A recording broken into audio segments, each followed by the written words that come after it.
Bismillahirrahmanirrahim. Assalamu alaikum, dear students. I am Dr. Sumbal Halim, lecturer, Department of Zoology, Kohat University of Science and Technology, Kohat.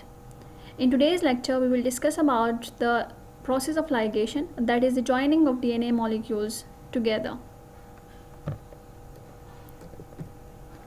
In today's lecture, we will go through the introduction of the topic, the enzymatic mechanism involved in the process of ligation, different types of the DNA ligases, its application in the field of biotechnology, and the factors that affect the process of ligation. After watching and listening this lecture, you will be able to know that how two different DNA molecules can be ligated with the help of ligase enzyme. So dear students, let's take a start. Dear students, as you know that in modern biotechnology, different techniques are used to modify organisms genetically, and that is by adding new traits so that new variety can be produced. That insertion can be accomplished by inserting new genes, that is known as desired genes, as well as a gene of interest in another carrying organism, that is known as vector. Thus, the combination of two different DNA leads to the formation of recombinant DNA.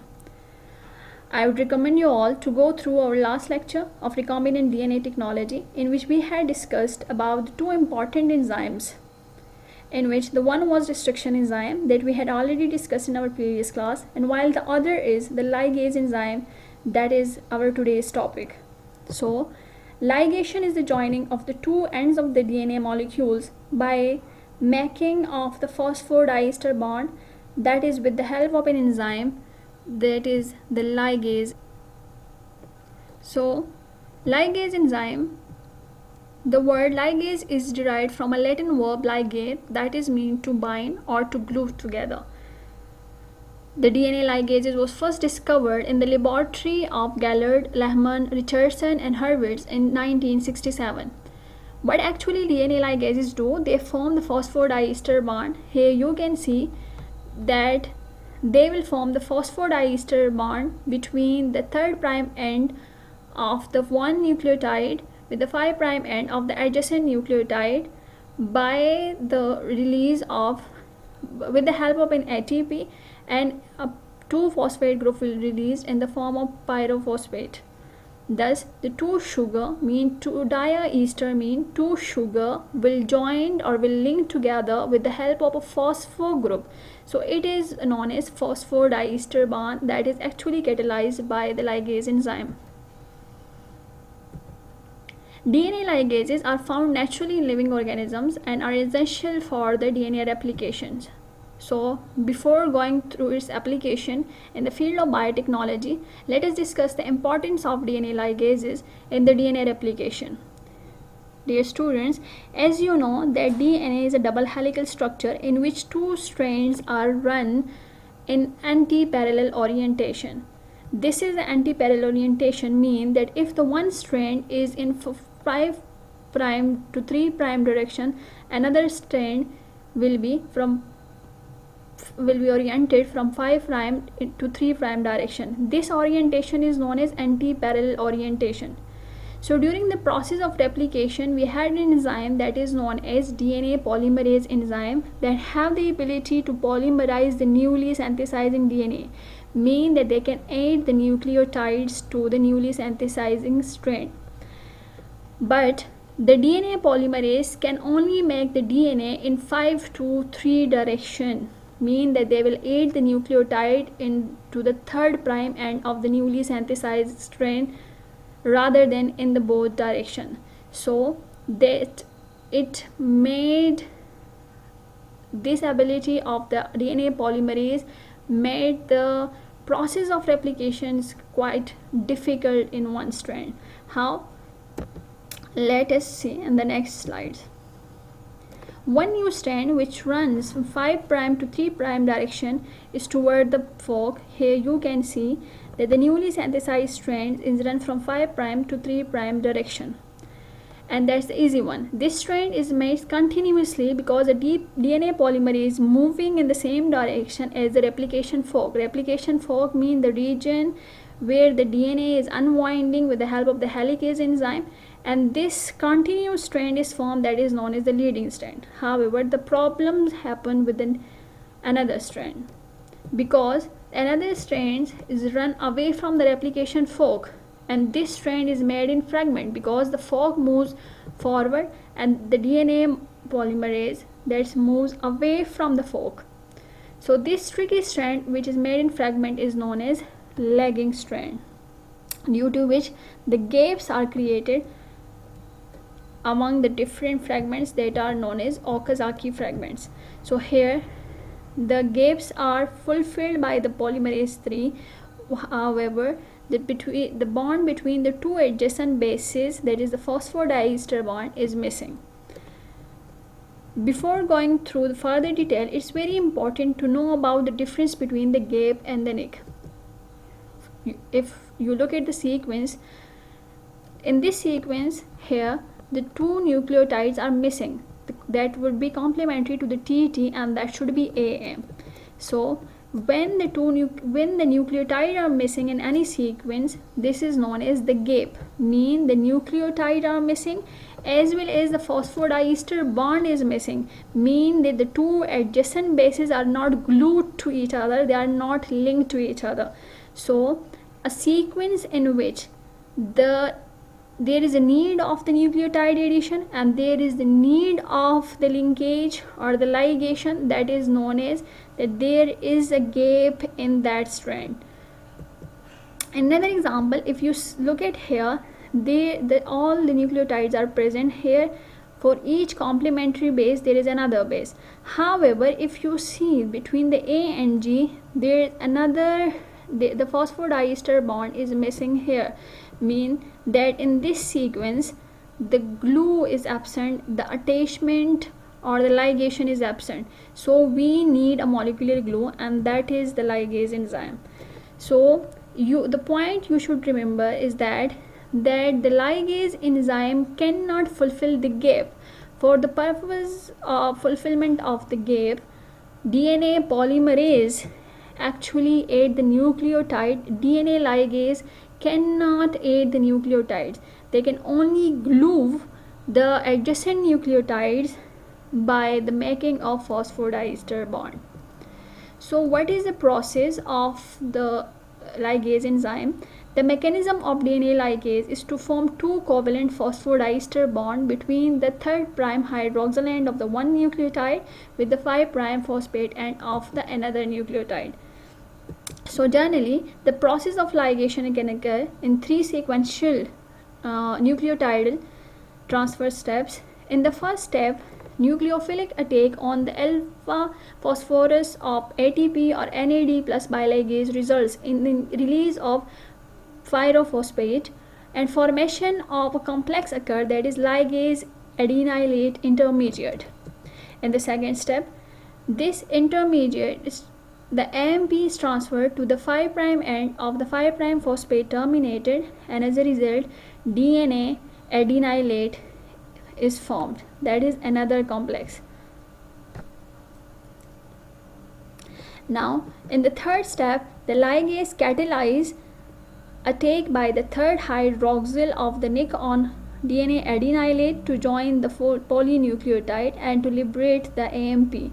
Thus the phosphodiester bond is formed.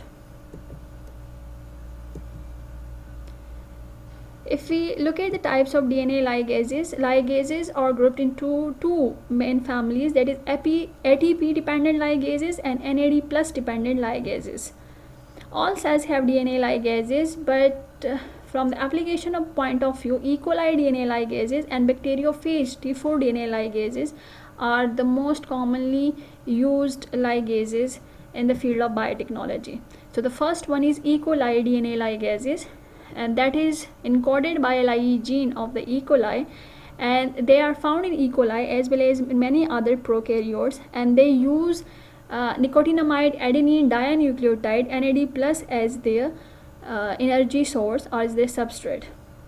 However, they are not very smooth or very efficient because they cannot ligate the blunt-ended DNA, and they can ligate only under certain conditions, like by the addition of PEG or by providing special optimized condition. While the another one, that is the bacteriophage T4 DNA ligases, are from the bacteriophage T4, that is a phage that infect the E. coli bacteria. So this is the most commonly used in laboratory, and they have the ability to ligate either cohesive ends or mean the sticky ends or blunt ends as well. So they are more efficient than the E. coli DNA ligases, and they are in more use, as well as they use ATP as a cofactor as a substrate for their functionality rather than the NAD. If we look at the application of the ligase enzyme in the field of biotechnology, so in the field of biotechnology, particularly in the DNA cloning, researchers make many copies of a piece of DNA. How can piece of DNA from different sources can be joined together to make a single DNA molecules? So the one common method that is based on the two different enzymes, as we had discussed already, the restriction enzyme and the DNA ligases. Restriction enzyme is actually the DNA cutting machines, or they are the molecular scissors that recognize specific sites and make cut at that sites. And then if the two molecules have the matching end, then the DNA ligase have the ability to seal the gap between the molecules, or to seal the nick between the two molecules. So the restriction enzyme and the DNA ligase are often used to insert genes and other piece of DNA into a plasmid during DNA cloning. So let's see how restriction, digestion and ligation can be used to insert a gene into a plasmid. Suppose we have a target gene. Here you can see it's a target gene which we want to study, that is under investigation, and we have a plasmid that acts as a vector for carrying our gene of interest. So we treated both of them with the same restriction enzyme. In this case, they are treated with the EcoR1 restriction enzyme. They have the sites in both, and that has on EcoR1 recognition site. We will treat them with the same restriction enzyme, and you will see that after the treatment with the restriction enzyme, the sticky ends will form, and the sticky ends formed in the target gene as well as in the vector DNA will be complementary to each other. Next, what we will do, we take the gene fragment that is a targeted gene, and we incubate that with the plasmid. So after the incubation, the sticky end of the two fragments will stick together due to the rule of complementarity among the base pairs. Once they are joined by the ligase, the fragment, you will see that the fragments become a single piece of unbroken DNA. Here you can see the target gene has now been inserted in the plasmid, and this plasmid is known as recombinant plasmid. There are certain factors that affect the process of ligation. Ligation is mainly complicated by the fact that desired ligation can be between two different DNA molecules. So the reaction may involve both inter and intramolecular reaction. For example, if the DNA first can be ligated to the DNA second, and this is known as intermolecular ligation. Similarly, the two ends within a similar DNA can be ligated to one another, and that is the intermolecular ligation. So the ligase enzyme can perform both type of ligation, the intermolecular ligation or the intramolecular ligations. There are certain factors that affecting the enzyme mediated chemical reaction, that the first one is concentration of the enzymes and the reactants as well, second is the temperature of the reaction, and the third one is the time of incubation. So the first is the concentration of the enzymes and reactants. So the DNA concentration really matters the process of ligation. If the end of the DNA are compatible, they are sticky to one another, then the process of ligation would be easy. At high DNA concentration, there is a greater chance of intermolecular reaction, while at low concentration, the greater chance of intramolecular reaction. And the concentration of the DNA can be artificially increased by adding condensing agents such as cobalt hexamine or spermidine, or by using certain crowding agents such as PEG. Another factor, that is the enzyme concentration, also affect the process of ligation. If the ligase concentration is higher, then the rate of the ligation will be faster. Similarly, blunt end ligation is much less efficient than the sticky end ligation. Here you can see these are the sticky end ligation, sticky ends, and these are the blunt ends. So the ligation at the sticky ends would be much easier than the ligation of the blunt ends. So higher concentration of the enzyme is required for the blunt end ligation. Another factor that affects the process of ligation is temperature. And two factors regarding the temperatures are actually involved when considering the temperature of the ligation. The first is the optimum temperature of the DNA ligase, and that is up to 37 degrees Celsius or below than that. And another important temperature is the melting temperature of the DNA ends to be ligated, and that melting temperature depends on the length and the base composition of the DNA overhangs, the sticky ends, the overhangs at the sticky ends. So if the number of the CNG is higher, then the melting temperature will be higher, because for the C and G, triple hydrogen bond is actually present between the C and G, while as compared to the two hydrogen bond, that is for A and T. So mostly in the ligation process, the melting temperature of the DNA end is much lower than the 37 degrees centigrade. That is among between the 12 to 16 degrees centigrade, or sometimes 4 degrees centigrade. And the third, the last factor that affect the process of ligation is the time of incubation. So buffer composition is a factor that really affects the time of incubation, because the ionic strength of the buffer as well as the kind of cation present in the reaction can influence the ligations. For example, if the sodium ion is excessive in amine, that can cause the DNA to become more rigid. Similarly, if the concentration of the movalent cation ligation is high, then it can completely inhibit the process of ligation. So the standard buffer can be used to minimize the effect of ion for the effective process of ligation. So this is all about the process of ligation. If you have any question regarding the topic, you can surely ask me through the email address that is given at the end of the slides. And again, I'll be here with another topic. Till date, stay safe and take care, dear students.